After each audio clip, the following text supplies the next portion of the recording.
Hey Gemini, welcome to your weekly read. On my channel, I always read your aura using the Wheel of Emotions. What we'll be looking at is the basic spread of your aura, and then we'll dive in with some oracle cards.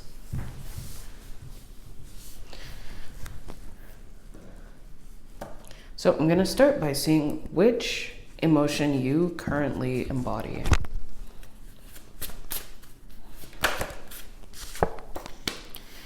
All right, the 8 of Spades.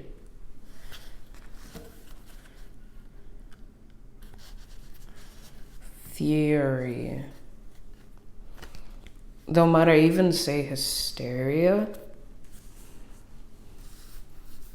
Okay.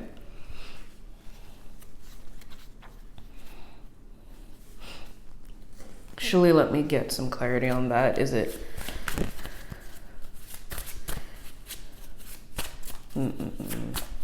Fury or hysteria? Which...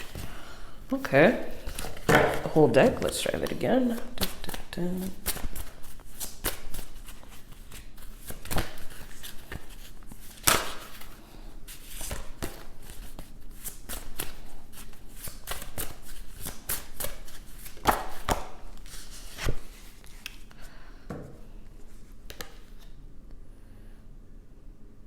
King of Clubs. Hysteria.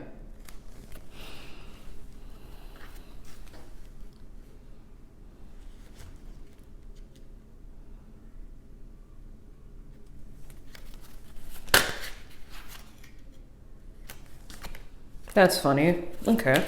I'm trying to continue on with the next, with the rest of your aura spread, and the same cards sort of present themselves, only it's the 9 of Spades and then the King of Clubs. As I'm I guess when I split the deck and when I check the bottom of it, it's very interesting.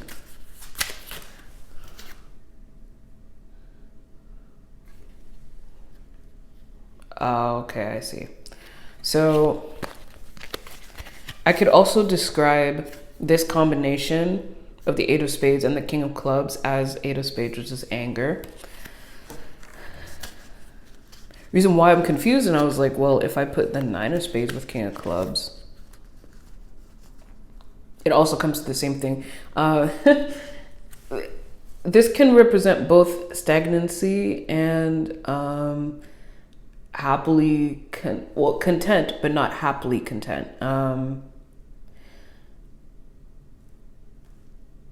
Where you could be sitting in acceptance as opposed to not being in acceptance. How do I put this? Okay, when you have the wheel, okay, let's say we're at this part of the wheel where this here is diamond suit, and then you have the Ace of Diamonds, which is stagnancy, but you're not in acceptance of the current state of things. And next to it, you have the King of Clubs, where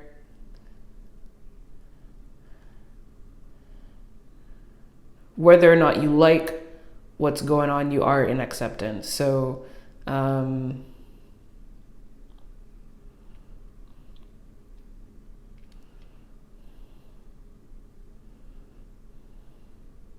you can be stagnant at King of Clubs because you're choosing not to move forward, but you are accepting of what's at hand. Like, you're not trying to go against the energies, but you're not trying to go with them either. You're just staying exactly where you are, as opposed to the Ace of Diamonds. If you were embodying that, you could have been trying to go against the energies that are available. Whew. Okay. And the reason being is the Ace of Spades is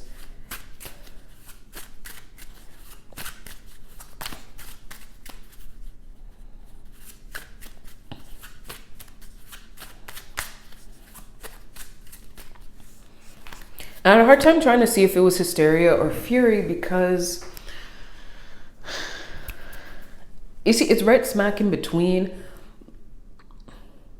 And it wasn't telling me either or. It was really telling me like it's sort of caught in between. I feel like you're being disillusioned.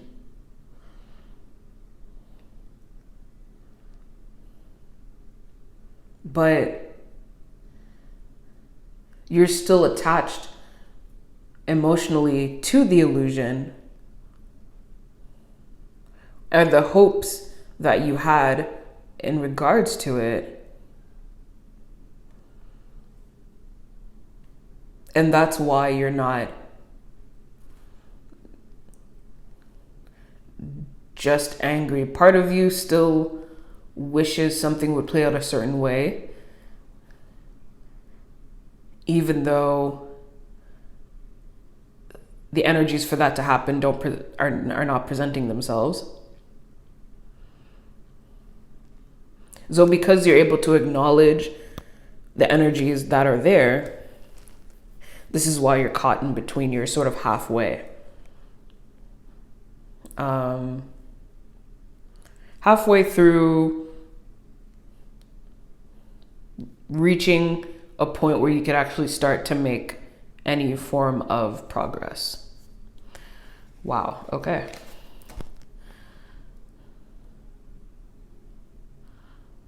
Is there anything else on that? I don't think so. Let's see which emotion you are, which current emotion is something that you should continue to embrace. All right. A little tough for me to speak.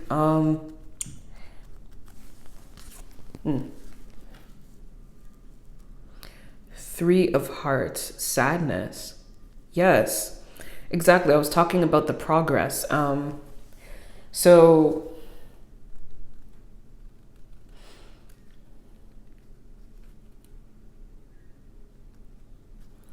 a question of being disillusioned is because if you were unaware, or refusing to take the energies as they are,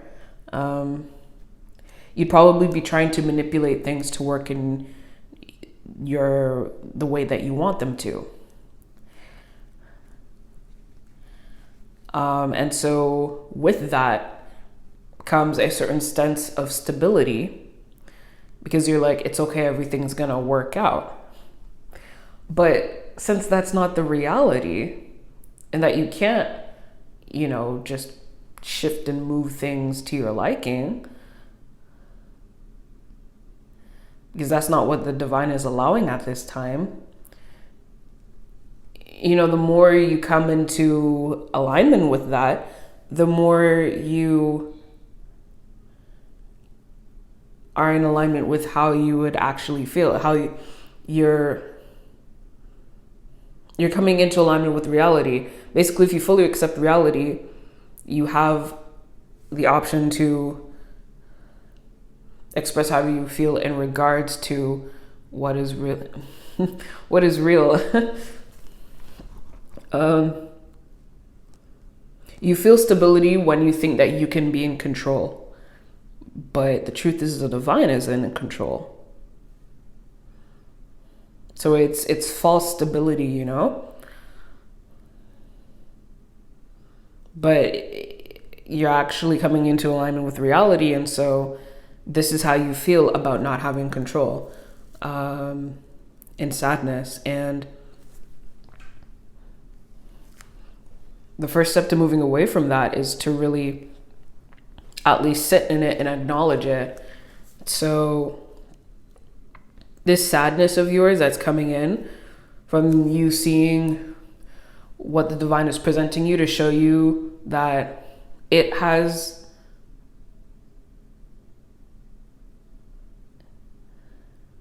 I feel like saying that it has the upper hand, but I guess that's how it feels to you, that the divine has the upper hand and that you don't, or that it's the divine's turn to play, so to say the least.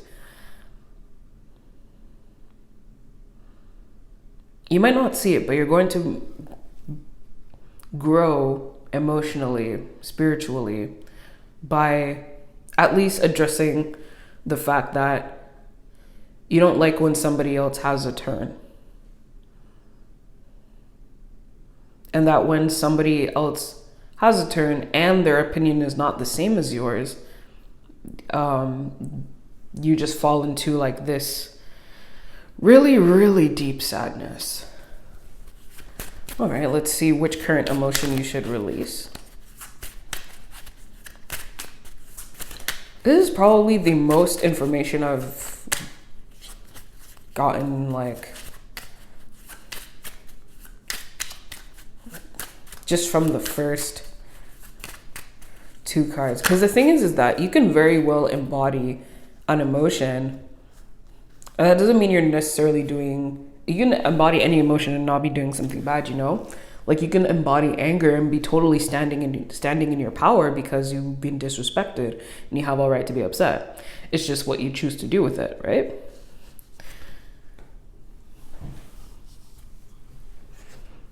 And this is very fascinating that like from the get-go, just everything is wow. And like there's this like little sense of worry in me, like, what if I don't get everything to Gemini like in one sitting? Like I have to do like Gemini part 2, you know? But yeah.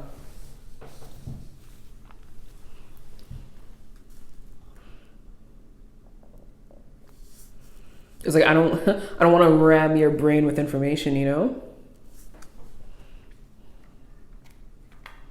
Especially since I'm doing longer readings this week. I usually cap it at 10 minutes because I figure like enough is enough, but I'm hitting the 20-minute cap this week, so we'll see. You guys can let me know in the comments what you think. If you prefer these longer ones or you prefer it to be a little bit shorter. 3-3 might be an angel number for you. 33. What you should release is the 3 of diamonds.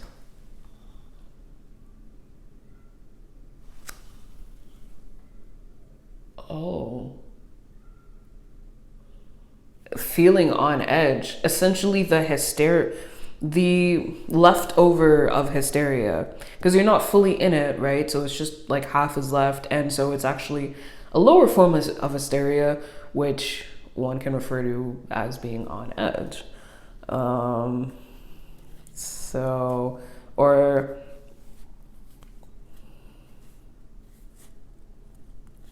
Feeling excitable. Not excited, but excitable. Okay.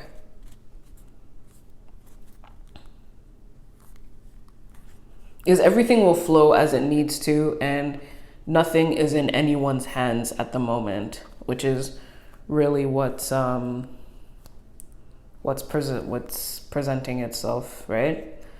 Nothing is in anyone's hands at the moment, so no matter how you feel, everything will flow as it will, and nobody knows the next move, and nobody can control what's next.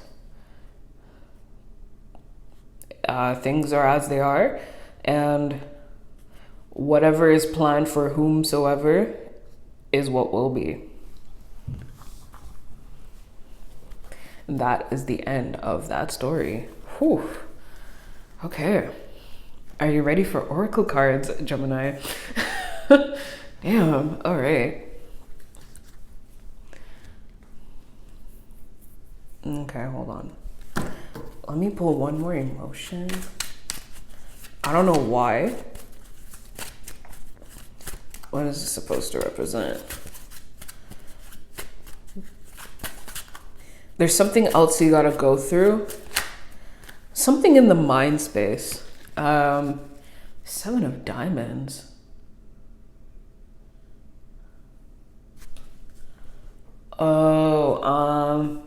Okay, so there's 2 different levels of your excitableness. There's the excitableness from the stagnancy point where it's like, you know, that leftover still needing to control everything. But then there's the anxiety of what could happen or what will happen, where you kind of get giddy as well. So you're being asked to release that kind of excitableness too.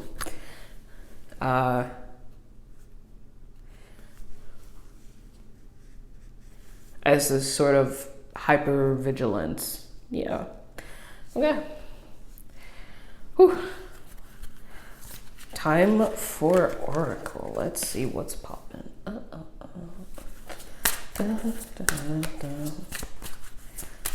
Okay. I don't usually like hum in a reading, but okay. Maybe you hum a lot. Or you know what it made me think of? You know, like those creepy humming songs like in horror movies? I don't know why that's coming up, but maybe that's something for you. Maybe somebody gives you like a spooky ass vibe. Or you're thinking like somebody is embodied by some sort of spirit, or maybe they are some sort of spirit, and you're like, uh-oh. Or this is like the first time you've encountered the divine or the divine this heavily, and that it's spooking you out. Like, not, it's almost like if you weren't already spooked out by spiritual stuff, like the presence of certain spirits, ghosts, entities, now you're shaking in your boots. Oh, wow, okay. Calling in your soulmate card. Your prayers, affirmations, and visualizations help bring you together.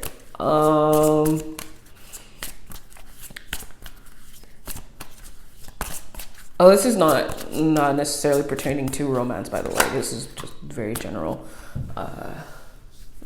reading.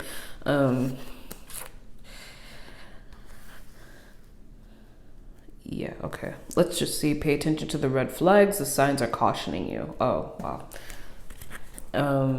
Okay.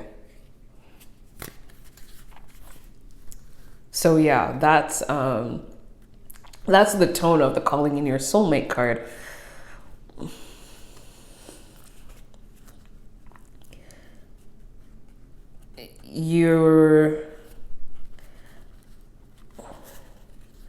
It's to be careful what you wish for. Now that you know the state of things and that nobody's in charge but the divine, aka now you know who's in charge. If you do try to fake manifest something, watch out.